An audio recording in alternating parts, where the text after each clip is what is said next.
Hey, what's up, Vox and Hops heads? I'm Matt, the vocals of Cryptopsy, and you're listening to my podcast, Vox and Hops, where I sit down with fellow metal musicians to talk about their lives, music, and craft beer.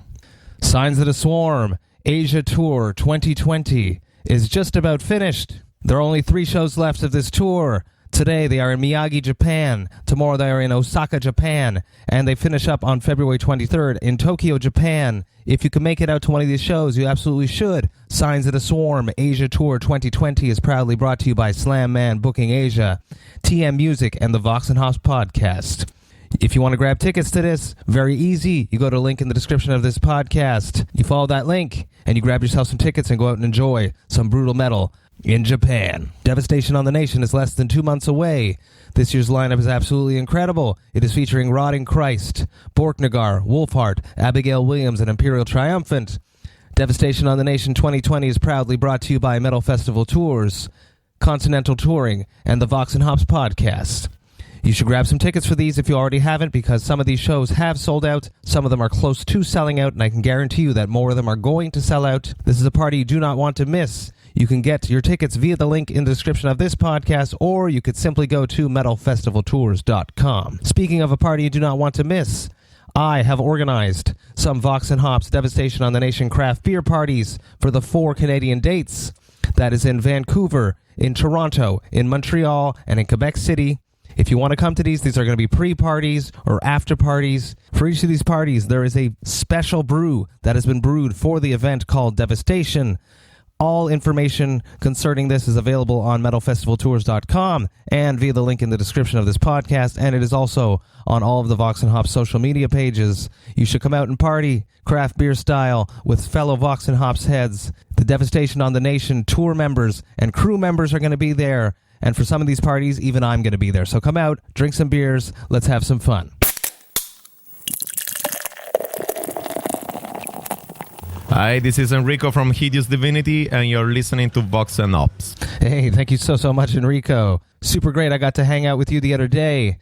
I had such a good time that other night. The Vader, Abysmal Dawn, Hideous Divinity, and Vitriol Tour. It is still happening right now for another week or so. If you get the chance to go to one of these shows, you absolutely should, because it's an absolute rager of a lineup.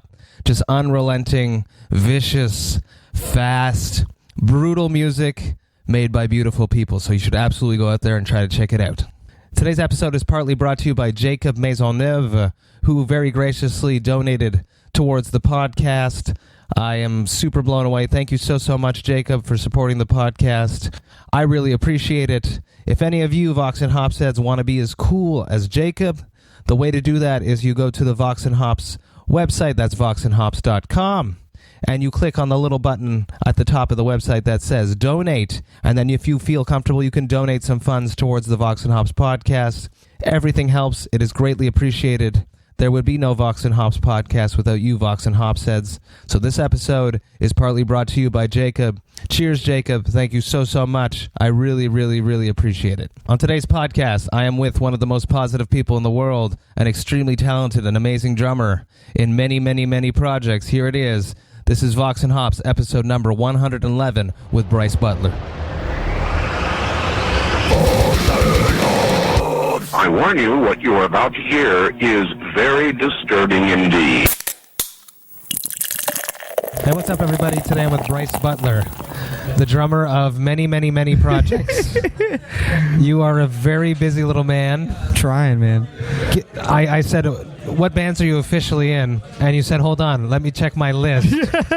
He pulled out his phone, and he's going to name off what bands he's in right now. Go for it. I have 14 that I'm in technically right now. So I went by alphabetical order just for OCD purposes. So Abigail Williams, Aeolia, An Isolationist, Bryker, Circuit of Suns, Contrarian, Deameth, Entombment, Lizard Professor, Lord Mantis, Nociceptor, Shadow of Intent, Valiant Crusade, and Vale of Pnath. How? Well, in my defense, like half of these are like studio projects, so they don't really play shows much or they don't tour. And then the other ones, I think there's only like 4 that tour really, but Google Calendar, bro. It must be crazy, but does it seriously happen to come to the point where when Abigail wants to tour, when Shadow wants to tour, that they need to speak to each other to see if it actually can work? Yeah, I have to. It's a lot of communication. Like, thankfully, everyone's super understanding and super cool about it, and they're, like, really sweet. But basically, when I confirm a tour, I let any other band, as soon as I confirm it, I'm like, hey, if you guys want to do a tour, just know that I'm booked off for this, and then they'll have to find some other months to tour. Or some other monster. How do you feel about someone filling in for you, being the I'm fill-in? totally cool with that. If they can, I let every band know, if you need to get a fill-in for something, I'll never be upset. I totally understand, But I think for Circuit of Suns, Danny Walker played in, like, Intronaut. I think he's going to be my fill-in for Circuit of Suns tours coming up, because they're going to want to start touring as well, but I'm going to be so busy with Shadow and Abigail coming up that I'm going to have to cut it down. I'm definitely going to have to cut this list down a little bit, I'm realizing, because it's starting to get pretty ridiculous. How do you have friends at home? Barely, bro. The sad thing is I pretty much, like, barely see them. Like, this month I'm touring 9 months this year. This year, so far coming up, this the already. whole year is booked for me this year. Unbelievable. Yeah. All the way through December. And those 3 months are not even months at a time, probably. Nope. I have July home, September, some of September, and some of October, and that's literally it. Unbelievable. Yeah. That's tough. That's tough for forming relationships. Yeah, man. How do you deal with that? Open communication. Like, I am in, like, a relationship right now that's really cool. But anytime, any new friendship, any new band, any relationship of any kind that I get in, I let them know. I'm like, hey, this is my job. This is my career. This is all I want to do. If you want to make this work, like I said, even friendships, if you want to make this work, you just got to bear with me and kind of just schedule stuff out. And thankfully, everyone's been super accommodating and sweet so far, which is awesome. I met you, I remember the day. Yes. Devastation on the Nation. Yes. You actually came on the day before, but for some reason I remember you in Austin. Come and Take It Live. Standing outside, and it's your laugh. that I was like, who is this guy? You were filling in, or were you playing for Seeker? Yep, I was in Seeker at that point, yep. And I was like, he's a good drummer. It was alright back then. And then all of a sudden you were playing for the Faceless. Yeah. And I was like, I didn't know he could do this. I didn't either. Straight up. And the reason that happened was because Zenith Passage, remember, was on like a week of that.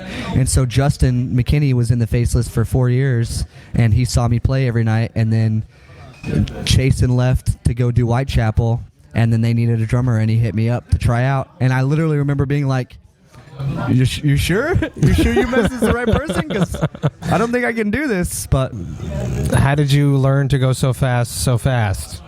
I think it's because I had to.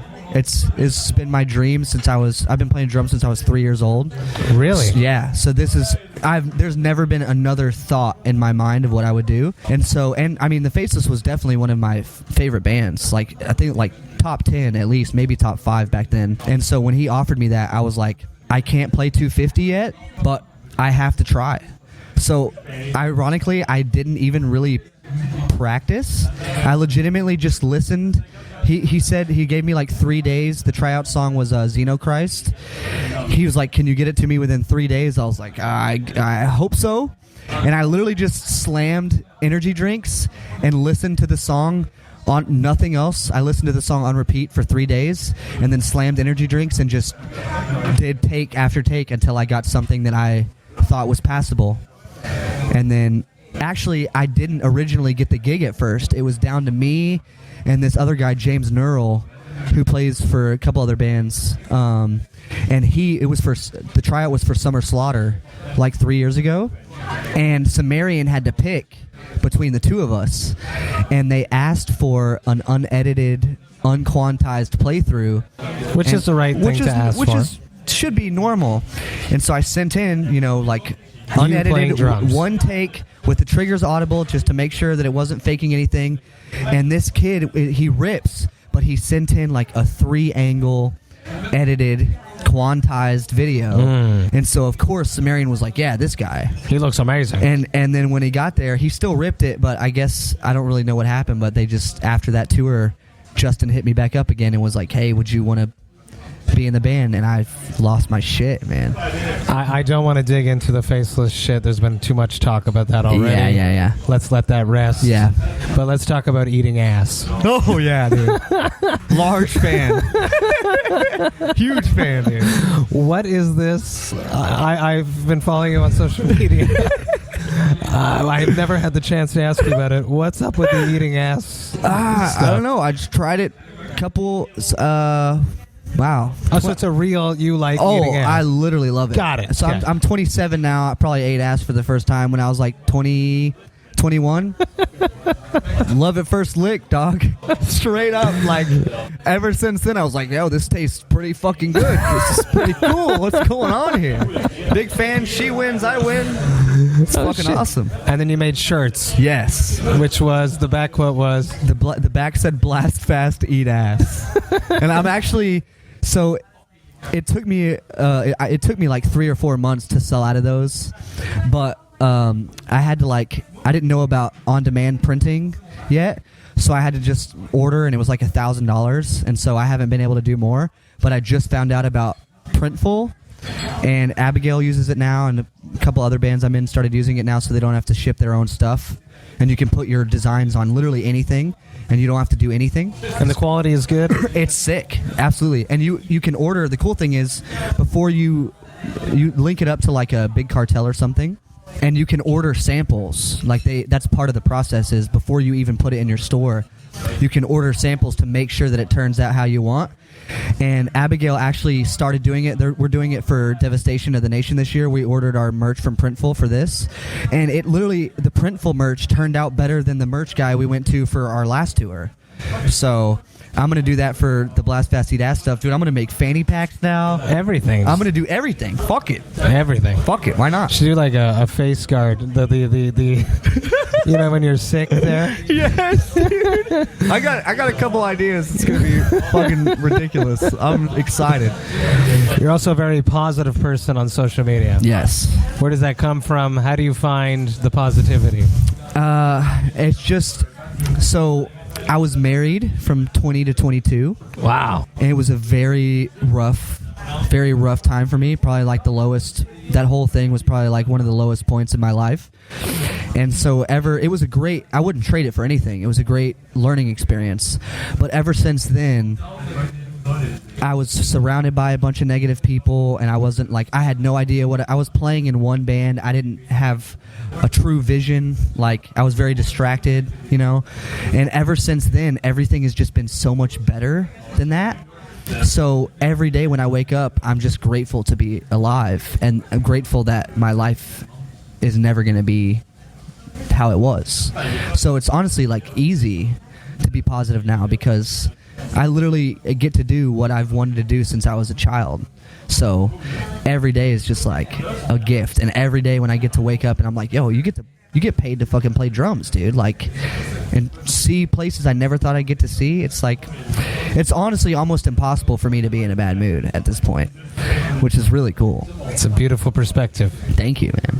Let's go back to your childhood. You mentioned that you played drums at 3. Mm-hmm. What was the soundtrack to your youth? Oh, man. What was playing in your house when you didn't have control of the record player? So my family's a very, very musical family. My sister's a pianist. My mom is a vocalist and flautist and pianist. And my dad is a guitarist. So he raised me on classic rock. So it was ZZ Top, AC/DC, a lot of Led Zeppelin. Phil Collins. My mom worked at the Disney store, so it was a lot of Disney soundtracks, and Phil Collins ended up doing a lot of those. So I was just raised around that stuff, and I found out I wanted to know from my mom. I asked, I was like, is there anything that you did? I want to know why I play drums.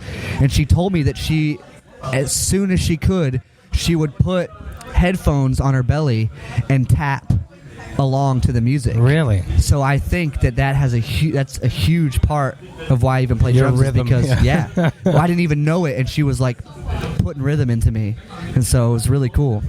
Insane. Yeah, dude, it's been unbelievable, man. Why do you think it's always the drummer that's in all the bands? That's a good question. I think it's especially for genres like this, like tech death and stuff. The music is a sport. It is like a straight up, especially for like Shadow. This is like one of the longer sets. We have like an hour set on this. I'm used to playing like 25-minute, 30 sets. Dude, I clocked it. I think I burn 2,000 calories a night playing this set. That's crazy. So it's literally like running a marathon. So I think that, and the biggest, I think maybe even bigger than how hard it is there's so many guys that have the talent to play these drums, but they can't tour because of family or their job. And so the combination of those two things, it's so hard to find a guy that not only can play the parts, but that actually tours. And so I think that's why there's only like 20 or something drummers in this genre. They get calls now. It's like you, Gabe Sieber. I was going to say him first. Oh, yeah, dude. Jared Klein from Rivers of Nile. Yeah. Oh, Shout he's out. insane. I mean, there's a lot, dude. It's crazy how it's more than any other instrument. You guys are always the ones. I love it. It's like super. It's super overwhelming. It's an honor. It's an honor to even be mentioned with those drummers now, dude, because they're fucking incredible. How do you approach writing music and keeping everything original, not copying beats? It's a little bit different than a guitar. Let's say there's no notes involved, but you must want to always have your own feel in each band. Yes. So my favorite way to work is I love improvising. So pretty much every record I've ever tracked, I improvise the entire thing in the studio. Really? Like literally every hit.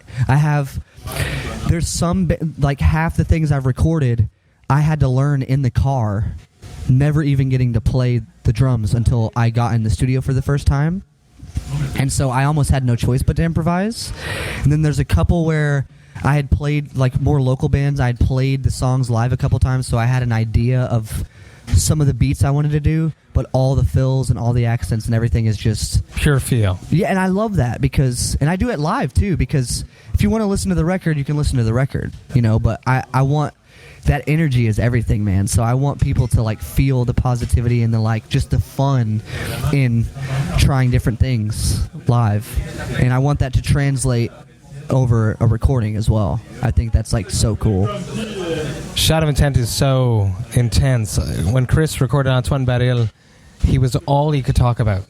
Really? For like a few months, he was like this drummer, so fast, so good, his feel, and he would like listen to this fill, and like. Mm-hmm. Oh yeah. How intimidated were you when you had to go get ready for this tour? Oh man. Oh god. It's Anthony, dude, is like one of the top drummers, like period, right now. I mean, he's done like big boy gigs since he was like 17. So I was super intimidated, and honestly, it's like similar to the Faceless thing. When Chris messaged me and he was like, "Hey, would you want to fill in for Shadow?" I did the same thing. I was like, "Yo, are you sure you're messaging the right guy?" Because I knew on Melancholy, dude, Anthony, there's like 3 songs on that record that are at 300 BPM. Mm-hmm. I've struggled playing at 250 normally. Like, so I basically did the same thing. It was just like the universe gives you an opportunity. I would be an idiot to say no or to not try. So I basically did the same thing. I just obsessed over the songs, did nothing but listen to the songs, and then slammed energy drinks, and then just hit record on the camera and on my computer until I got something that I was okay with. And I was super nervous coming up here because I had to. So this is my second tour with them. The first tour was a Despised Icon tour, which was incredible. Stacked lineup. Oh, that one. So stacked. Both of these dudes, so stacked. And I usually do this because I'm so busy, I have to procrastinate in order to get all this done. half the tours I do, I learn probably half the set on the plane ride there. Unbelievable. So I learned, we had a 6-song set last tour, and I learned 3 of the songs on the plane ride. So that when that first practice came around, dude, I didn't tell anyone, but I was shaking in my fucking boots. Like, I was just praying that, like... But you knew the song. I knew the song, but I'd never played, though. I'd only played half the songs, because they had me make videos so that I could prove that I could do it, and I'd only made videos for 3 of the songs. So the 3 I learned on the airplane, I'd never touched on a drum kit ever. And how did those go? Incredible.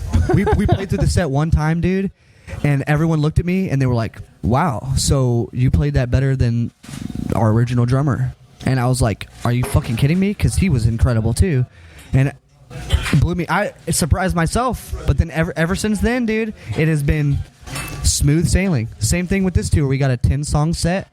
I learned 5 of the songs on the plane ride, and then sit down for practice, and I was just like, fuck it, let's go. 1 run through, solid as shit. Just because you have to. It's incredible. Just because if I didn't do it, I don't think anyone could do that. Everyone can do that. No.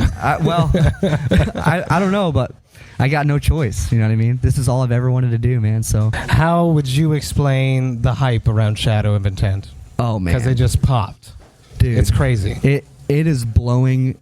It's blowing all of our minds, but especially mine. Like, they weren't even supposed to play live originally. Yeah, it was like a Halo-inspired... Yeah, it was like supposed to be basically a Halo-inspired like internet band, straight up, because they wrote songs at like 300 BPM, 280, and that shit's bullshit fast. And even for Chris, like, the song The Return is at 300. It's one of my favorite songs. We played it twice on the last tour, and we were just like, yeah, no, this is too fast. So there was a couple songs like that they weren't even planning on ever playing live. And then I think Ben posted like videos of Ben tracking vocals, and they just went viral like right away. And so I think the response just got so big that they were like, fuck it, let's go out and try to play this. And then they started ripping it, and I don't even know how to describe it. It's literally just been this gradual incline, and they're on their 3rd album now, and Melancholy did so good, dude, that it's just like, this is their first headliner ever. And they're independent, which is absolutely amazing. That's the craziest thing. Dude, they've turned down like literally every major record label. Which is insane. Yeah. Just because they don't need it. They make more money by themselves. They don't have to share with anyone, and it's incredible. It's their baby. Yeah. So Chris is a genius, dude. So they're geniuses. How do you feel? Like, me being in a band, it's my band, I love it. You're in 14 bands. Yeah. How do you separate that love? It's hard, because there's only 3 bands on this list that are like my babies. That I wrote the drums, I recorded the drums originally. I recorded for a lot of this stuff, but like Shadow and a lot of stuff, I came into this with everything recorded, everything already done. I pretty much just treat it the same. I put the same love that I would put into like my own parts, just like I want to pay homage to their drum parts, but thankfully they trust me enough to let me improvise live, and so it's almost like it is kind of my baby too, a little bit. You know what I mean? So it's pretty cool, man. We were just delivered a beautiful beer. Vox&Hops is all about talking about metal and craft beer. If there was a rock star of the podcast, it's this beer, because I've had it on so many times. This is Boreal du Nord Est IPA, a New England IPA. It is hazy, it is juicy, it is delicious. I literally don't drink alcohol at all. Really? That is pretty fucking good. Let's start on just that. Why no alcohol? You love the energy drinks, apparently. Mm-hmm. But no alcohol. Helps me go What's fast. that story? Yeah. My family, like, alcoholism kind of runs in my family. So, and I know myself really well by now, being 27 and being through what I've been through. I know I have an addictive and obsessive personality. And so I'm like that with weed. So it's like, you know what? I can barely afford that. And the energy drinks and everything, all the poutine I want. So I'm like, you know what? Let me just not ever go there. That is a very wise decision, yeah. A very mature 27. Thank you. I'll say that. Thank you. But Ken from Abigail is like a huge beer connoisseur. Good, huge. we're going to have fun. So he always messes with me because he knows that I don't. But we've done 2 Europe tours together because we did one with Faceless and one with Abigail. And every place we would go, he's like, "Yo, try this. Tell me what you think." And I'm like, "Yeah, it tastes like alcohol." But there's been some pretty amazing ones, honestly. Like to where I'm like, Maybe I should. But then I'm like, nah.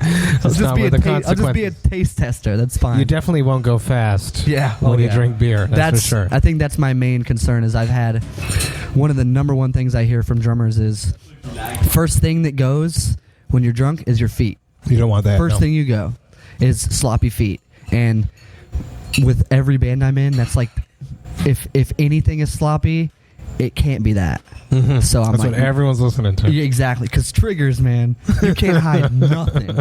You can't hide anything. How about like that path of you say that life has offered you some stuff. Mm-hmm. You know, joining the Faceless. Mm-hmm. Ken was in that. Yes. Ken brought you into Abigail. Yep. How much of a believer are you of things like that? Like that life offers you a path? 1,000%. And I know that because like almost every opportunity I've gotten, like over the last 2 years, branched from Faceless. That was like before that, dude. I was literally a local drummer. I toured Canada one time. I'd only ever toured the States. And I was that Devastation. Yeah, run with Seeker. Seeker was like the only band that I was in. No that ever, way. Yeah, I never really. I was in this other band, like kind of beat down band. It's kind of like Kubla Khan. They were called 2x4. Yeah, right. They were sick, but we just did. I did like 3 or 4 tours with them. I was with them the last year that they were a band, and we did like 2 or 3 U.S. tours, and then I did 1 Canada tour, and then that led me.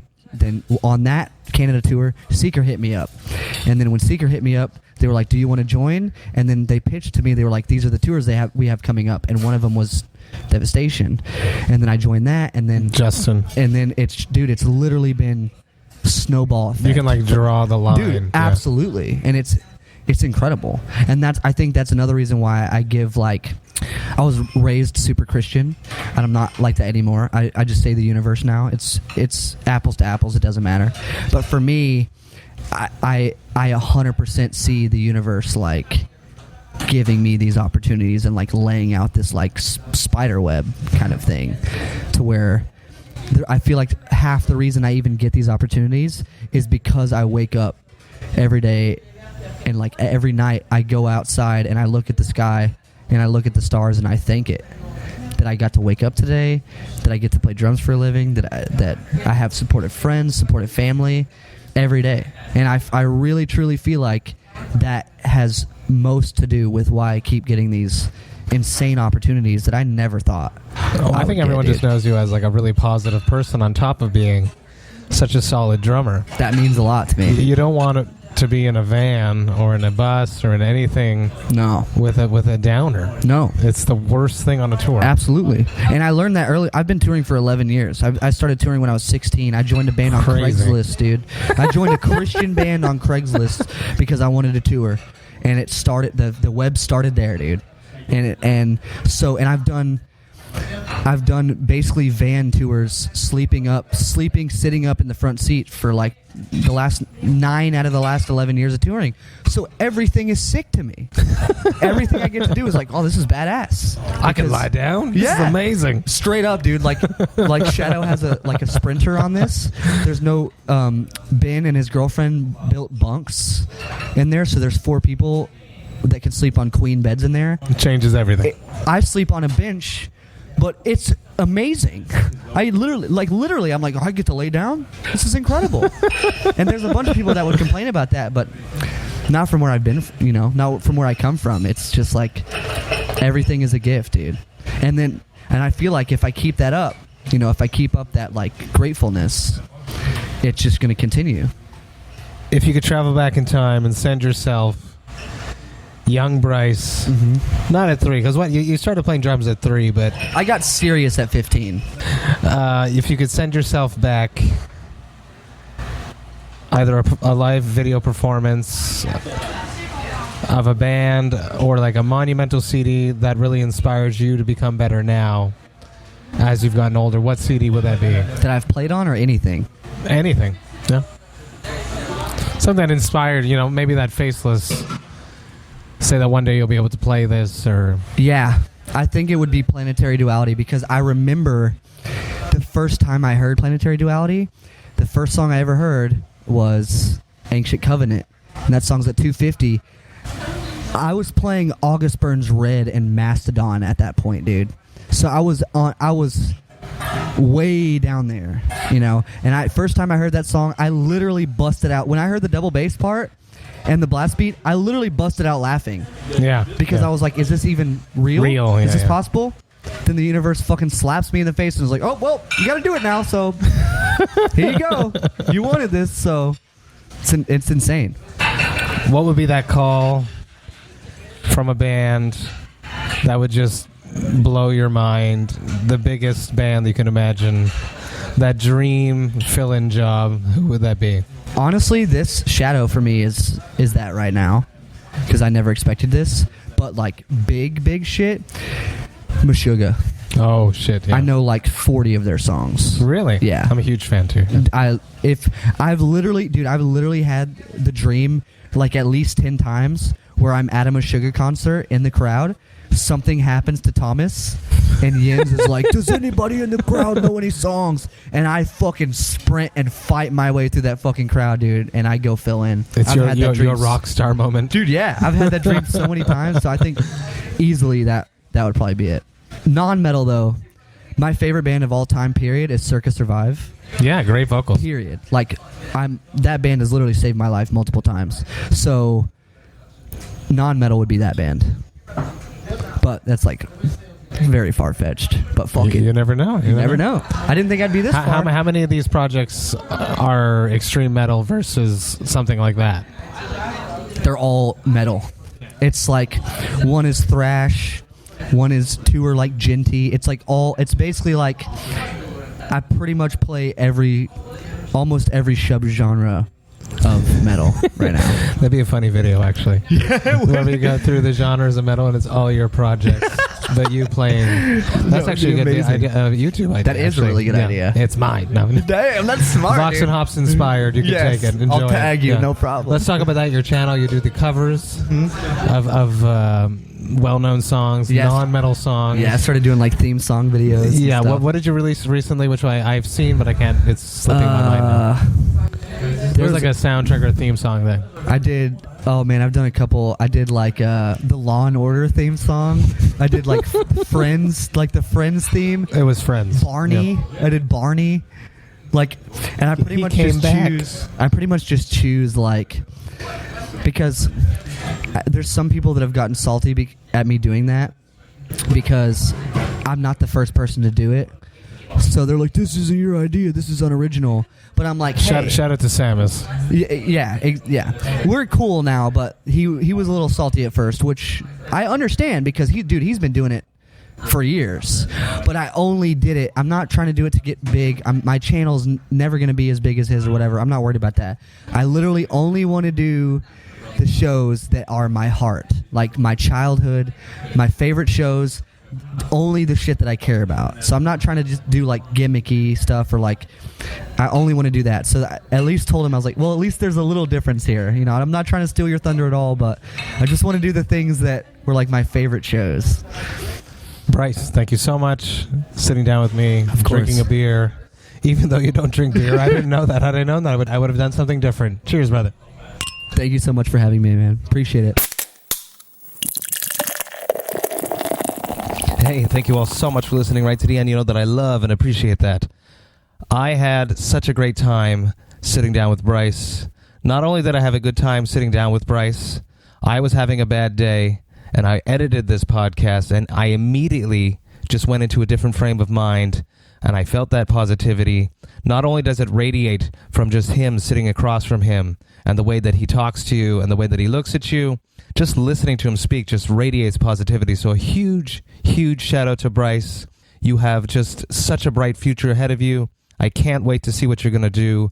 I love your positive attitude. It is infectious, and everybody should get a little dose of Bryce in their life more often. When you're feeling down, Think of Bryce Butler, everyone. Cheers, brother. As always, the best way to support the Vox and Hops podcast is via the Vox and Hops Big Cartel page.